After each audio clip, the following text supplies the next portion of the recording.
자, 저 들어왔습니다. 이번에는 수요와 공급 이론에서 두 번째 유형, 균형의 변화. 자, 이 균형의 변화는 호불호가 좀 큰 주제 중에 하나죠. 그런데 일단 문제 패턴을 하나 분석해 봅시다. 이런 형태가 대부분이죠. 이런 형태. 뭐라고 되어 있어요? 수요와 공급이 동시에 변화한다. 수요와 공급이 동시에 변화했을 때 균형의 변화가 어떻게 됩니까? 자, 이런 거야. 근데 이게 지문이 복잡하다 보니까 호불호가 있는 분들은 강사들이 조언을 하나 해주잖아요. 항상 수요와 공급이 동시에 바뀔 때 크게 변한 쪽이 시장을 결정한다. 당연한 소리잖아요. 크게 변한 쪽이 시장을 결정하겠지. 그래서 크다면 작다면만 잘 표시해라. 이게 조언이었잖아요. 그럼 32회 봐요.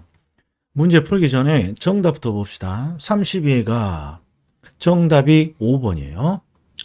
자, 5번이야. 그리고 봤더니 수요는 감소하고 공급이 증가하는 경우, 항상 이런 경우는 상황을 제시하는 거니까 정답이 없죠. 그냥 수요와 공급이 동시에 변한다는 거야. 그런데 뭐라고 되어 있다? 수요의 감소가 공급의 증가보다 작다면, 그럼 큰 쪽이 어디예요? 그렇죠. 요놈이 큰 쪽이잖아요, 요놈이. 그럼 큰 쪽이 시장을 결정한다. 공급의 증가니까 공증 받아갖고라고 기분 하락. 그 다음에 공증이니까 증가. 요놈이 정답입니다. 이거라도 하라 그랬어요. 이거라도. 큰 쪽을 찾아낸다. 하나 더 볼까요? 33회 문제네요. 33회 문제는 정답이 4번이에요. 4번. 그럼 봅시다. 수요와 공급이 동시에 감소합니다. 그러니까 그냥 전제가 얘는 논증이 없지. 수요와 공급이 동시에 변한다는 거야. 그런데 뭐라고 되어 있다? 수요의 감소폭이 더 큰 경우라고. 그러면 누가 시장을 결정한다? 수요의 감소가 크니까 수요의 감소가 시장을 결정한다. 그럼 수요의 감소, 수감, 기분 하락, 수감, 감소. 요놈이 옳은 지문인 것이죠. 그러니까 지금 크다면 작다면 이거 하나라도 하라는 게 지금 강사의 주장인 것이죠. 이게 33의 기출이야. 그러면 35회도 봅시다. 자, 봅시다. 35회야. 35회. 정답이 몇 번입니까? 그러면 4번이야. 4번. 옳은 거 찾는 건가요? 옳은 거 찾는 거야? 4번이야. 그럼 또 봅시다. 수요와 공급이 모두 감소합니다. 보는 순간 뭐예요? 아하, 수요와 공급이 동시에 변하는구나. 그러면 큰 쪽만 찾자 봤더니 수요의 감소 폭보다, 자, 뭐가? 공급의 감소폭이 더 크다. 이렇게 돼 있잖아요. 그러면 시장이 누가 결정해? 공급의 감소. 그러면 공감, 가격 상승, 공감, 감소. 이놈이 정답인 거죠. 그러니까 지금 제가 하고 싶은 게 반드시 여기서 정답이 나온다라고 장담을 할 수는 없지만 최소한 이게 어려우면 크다면 작다면 찾고 큰 쪽이 시장을 결정한다. 이것만 좀 해달라는 거죠. 이것만. 자, 그런데 항상 정답이 이것만일 수는 없잖아요. 그러니까 아주 골치 아파요. 그러면 이거라도 하고 그리고 하나만 더 추가합시다. 하나만. 그게 뭐니? 그러면 일단 네 가지 규칙은 아주 중요한 논점을 담고 있어요. 자, 첫 번째 봐요. 우리 전 시간에 가격이 상승한다, 가격이 하락한다, 가격이 상승합니까? 가격이 하락합니까? 이런 걸 물어보면 반드시 뭘 찾아줘야 돼요? 증가 감소를 찾아줘야죠. 증가 감소. 이게 바로 요거잖아요. 항상 수요의 증가 감소, 공급의 증가 감소로 가격은 변화되는 거니까. 여기 중요하죠. 자, 그리고 두 번째. 항상 거래량을 암기할 필요가 없죠. 여기에 있는 이 문구가 그대로 따라가는 거니까. 그러니까 암기할 필요 없고, 우리가 암기해야 될 건 뭐만 암기하면 된다. 가격만 암기하면 되죠. 가격. 그래서 항상 수요의 증가, 수증기 올라간다. 나머지는 기분이야. 수요의 감소, 수감, 기분 하락, 가격 하락. 공급의 증가, 공증 받아갖고 오라고 귀찮아 죽겠는데 기분 하락, 가격 하락. 공급의 감소, 공감 주셨군요. 땡큐. 기분 업, 가격 상승. 이렇게만 암기하면 되는 거죠. 그리고 두 가지 수요와 공급이 항상 동시에 변화하는 경우가 대부분 정답이니까 이거에 대한 패턴 일단 하나는 있어. 크다면 작다면 그러면 큰 쪽이 시장을 결정한다. 근데 그거 이외에 이제 문제를 어떻게 해결하느냐 이거 하나 봅시다. 항상 균형의 변화는 두 가지로 돼 있잖아요. 가격의 변화하고 거래량의 변화. 균형 가격, 균형 거래량. 그러니까 동시에 바뀌면 항상 한쪽이 문제야. 이걸 기억을 해줘야 돼. 한쪽이. 그러니까 가격이 문제인지 거래량이 문제가 되는지를 반드시 확인을 해주면 문제가 쉽게 풀려요. 그리고 문제가 되는 쪽을 찾았어. 가격이든 거래량이든 문제가 되는 쪽을 딱 찾았으면 뭐라고 적어져 있으면 돼. 알 수 없다라고 적어지든지 수요와 공급의 힘의 크기로 결정된다. 즉 수요와 공급의 변화 폭으로 결정이 된다. 자, 요게 암기죠. 그러니까 문제가 되는 쪽을 찾는 게 중요한데 다행히 동시에 바뀌는 경우가 경우의 수가 많지 않아요. 이 네 가지밖에 없어. 네 가지밖에. 자, 그런데 팁이 이런 거죠. 수요가 증가합니다. 공급이 증가합니다. 그럼 요 증가는 어떤 것과 일치한다 했어요? 거래량의 변화와 일치한단 말이에요. 그러니까 요걸 보면서 가격이 문제냐, 거래량이 문제냐를 찾는 거야. 수요가 증가하면서 공급이 증가합니다. 그럼 거래량은 둘 다 증가야. 증가. 그러니까 거래량은 증가야. 이렇게 읽으면 나오잖아요. 거래량은 증가야. 그러면 항상 어느 쪽이 문제입니까? 상대방이 문제야.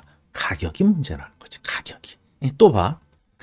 2번도 수요가 증가하면서 동시에 공급이 감소합니다. 그러면 거래량이 한쪽은 증가하고 거래량이 한쪽은 감소니까 거래량이 문제야. 왜? 아니, 소비자는 거래를 늘리고 공급자는 거래를 낮추니까 거래가 늡니까? 떨어집니까? 그러면 알 수 없는 거지. 아무튼 문제가 되는 쪽을 찾는 거야. 문제가. 거래량이 문제야. 거래량. 그러면 가격은 안 해도 무조건 일치가 돼 있어. 수요의 증가니까 가격 상승, 그다음에 공급의 감소니까 가격 상승. 그러니까 문제가 안 되는 거죠. 자, 3번도 볼까요? 수요가 감소하면서 공급이 증가합니다. 그럼 뭐가 문제? 감소 증가. 야, 거래량이 일치가 안 되는구나. 거래량 문제. 그러면 가격은 일치하겠지? 이렇게. 4번. 수요가 감소하면서 동시에 공급이 감소합니다. 동시에 공급이 감소합니다. 감소. 그럼 뭐가? 거래량은 100% 감소. 그러면 가격이 문제겠구나. 대충 요령 찾았어요? 그러니까 증가, 감소 이런 걸 가지고 거래량이 문제가 되느냐 안 되느냐를 딱 확인하면 자연스럽게 보는 거죠. 자, 지문 1번. 수요가 증가하고 공급이 증가해. 1번. 그러면 증가니까 거래량은 100% 증가야. 그럼 가격은 알 수 없는 거지. 이쪽이 문제가 되는 쪽이죠. 그 다음에 2번. 수요가 증가하고 공급이 감소해. 증가, 감소. 거래량이 일치가 하지 않아. 거래량 자체가 문제야. 그러니까 거래량의 변화는 알 수 없는 거지. 왜? 한쪽은 증가, 한쪽은 감소니까. 알 수 없다는 거야. 그럼 가격은요, 무조건 일치하게 돼 있어. 그러니까 둘 중에 아무거나 읽으면 돼. 수요가 증가했으니까 가격은 상승하고 거래량은 알 수 없다. 이렇게. 자, 3번. 수요가 감소하고 공급이 증가야. 감소 증가야. 그럼 거래량 자체가 문제야. 거래량은 알 수 없다. 알 수 없다. 그럼 가격은요? 일치되겠지. 아무거나 읽어. 수요의 감소가 쉬우니까 수요의 감소, 가격 하락. 그 다음에 4번. 수요가 감소하면서 동시에 공급이 감소합니다. 감소. 거래량은 감소. 그럼 뭐가 문제다? 가격이 문제인 거지. 문제가 되면 가격은 알 수 없다. 또는 가격은 수요와 공급의 힘의 크기로 결정이 된다. 이렇게. 한 번만 더. 1번. 딱 눈에 보여야 돼. 수요의 증가, 공급의 증가. 거래량 증가. 가격은 알 수 없다. 2번. 수요의 증가, 공급의 감소. 증가 감소, 거래량이 문제네. 거래량은 알 수 없다. 3번. 수요의 감소, 공급의 증가. 감소 증가. 거래량이 문제구나. 거래량은 알 수 없다. 또는 거래량은 수요와 공급의 힘의 크기로 결정이 된다. 4번 수요의 감소, 공급의 감소. 거래량은 1000% 감소. 그럼 가격은 알 수 없다. 딱 이 정도예요. 자, 그러면 기초를 한번 풀어봅시다. 25회. 자, 1번은 공급이 불변이에요. 연구할 필요 없고, 수요의 감소죠. 수요의 감소. 수감. 기분 하락이야. 여기 틀렸네. 틀렸어. 바로 틀렸네. 정답 1번. 자, 그 다음에 30회야. 30회인데, 좀 복잡해 보이죠? 그런데 가만히 읽었더니 항상 수요와 공급이 동시에 변하는 경우고, 뒤쪽을 봤더니 크다면 작다면 이런 표현이 있으니까 큰 쪽을 찾자 이거야. 근데 이제 조심할 게 있어. 항상 정답이 후반에 있단 말이야. 해보면. 자, 큰 쪽을 찾는데 1번은 수요의 증가 폭이 크니까 수요의 증가가 시장을 결정해요. 이게 수증기 상승이고 수요의 증가니까 여기 틀렸잖아요. 여기 틀렸어. 그 다음에 2번은 수요의 감소폭이 작다면이야. 수요의 감소폭이 작다면, 뭐보다 읽지 말고, 수요의 감소폭이 작다면, 그러니까 공급의 감소가 시장을 결정하죠. 그러니까 공감, 기분업, 가격 상승. 공감이니까 감소해야죠. 요걸 따라오니까 감소. 자, 그런데 이제 3번이 문제야. 크다면 작다면을 찾으라겠지. 미스터 국이 같다면 이거 찾으라겠어요? 아니야. 크다면 작다면을 찾는 거지. 같다면 아니야. 같다면 어려워. 그러니까 같다면이 나오면 항상 어떻게 합니까? 일단 무시야. 일단 무시. 일단 통과야. 일단 통과. 일단 통과. 그리고 다른 데서 크다면 작다면은 확실히 큰 쪽이 결정이 되잖아요. 그러니까 이쪽에서 정답을 찾는 거예요. 자, 그렇게 와서 이제 수요의 증가폭이 작다면이니까 요놈이 큰 쪽이죠. 요놈이. 이게 공급의 감소, 공감, 기분업, 가격 상승. 공급의 감소, 공감이니까 요놈이 틀렸네. 감소. 자, 그 다음에 수요는 감소하고 공급이 증가한다. 의미 없고 수요의 감소 폭이 작다면이니까 결국 누가 크다? 공급의 증가가 큰 거죠. 그러니까 공증, 기분 하락이야. 공증, 거래량 증가. 그래서 정답이 5번. 여기서 팁이 뭘 줬어요? 크다면 작다면은 명확히 큰 쪽이 결정이 돼. 그러나 같다면 얘가 나오면 조금 어렵게 풀어야 돼요. 그러니까 요건 무시하는 거야. 연구하지 말고. 자, 또 하나 더 해봅시다. 33회. 자, 수요가 불변이고 공급이 감소합니다. 그럼 뭐 암기 코드만 적용하면 되죠. 공감, 기분업. 여기서 벌써 틀렸네. 그리고 공감이니까 감소는 맞고. 자, 그 다음에 공급이 불변이고 수요가 증가합니다. 수요 증가니까 수요의 증가, 수증기 상승. 수요의 증가니까 증가해야죠. 항상 요게 거래량을 의미한단 말이에요. 자, 그 다음에 3번, 4번, 5번에 봤더니 이제 전체적으로 이런 게 있어요. 큰 경우. 동시에 변하고 큰 경우. 자, 그럼 큰 쪽을 찾읍시다. 3번, 수요와 공급이 동시에 증가하고 공급의 증가폭이 큰 경우 공급의 증가가 크다. 그러면 공증, 기분 하락이야? 틀렸네. 그리고 공급의 증가.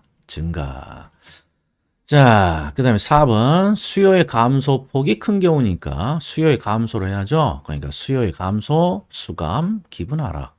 수감, 감소, 이놈이 되겠죠. 자, 밑에도 해볼까요? 자, 수요의 증가폭이 더 크다. 그러니까 수요의 증가야. 수요의 증가, 수증기 상승, 이놈 맞았어. 근데 수요의 증가니까 여기가 증가라고 돼 있어야죠. 그러니까 여기가 틀렸죠. 자, 그리고 작년에 나온 35에도 똑같은 문제야. 항상 뭘 찾는다? 크다면 작다면 찾는 거야. 그럼 강의 잘 들었는지 내가 질문 하나 던지고 끝냅시다. 자, 1번을 봐요. 수요와 공급이 모두 증가했어. 동시에 바뀌는 거야. 그런데 뭐라고 돼 있냐? 수요의 증가폭과 공급의 증가폭이 동일한 경우라고 돼 있어. 동일한 경우. 그것도 딱 1번 지문에. 그럼 열심히 연구해야 돼. 열심히 연구해야 돼. 연구 안 해야 돼.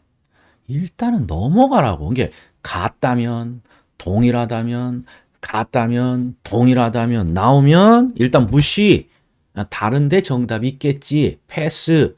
그리고 크다면 작다면서 정답을 찾아내려고 노력한다. 그럼 정리합시다. 이제 네 가지 규칙을 암기해야 되는 건 당연한 거죠. 네 가지 규칙을. 그리고 정답이 대부분 어디 있다. 크다면 작다면 있으니까 그거부터 확인하고 그래야 시간을 세이브할 수 있다. 그리고 제가 추가적으로 하나 더 논 좀 얹은 거 그것까지 해주시면 금상첨화이다. 여기까지입니다.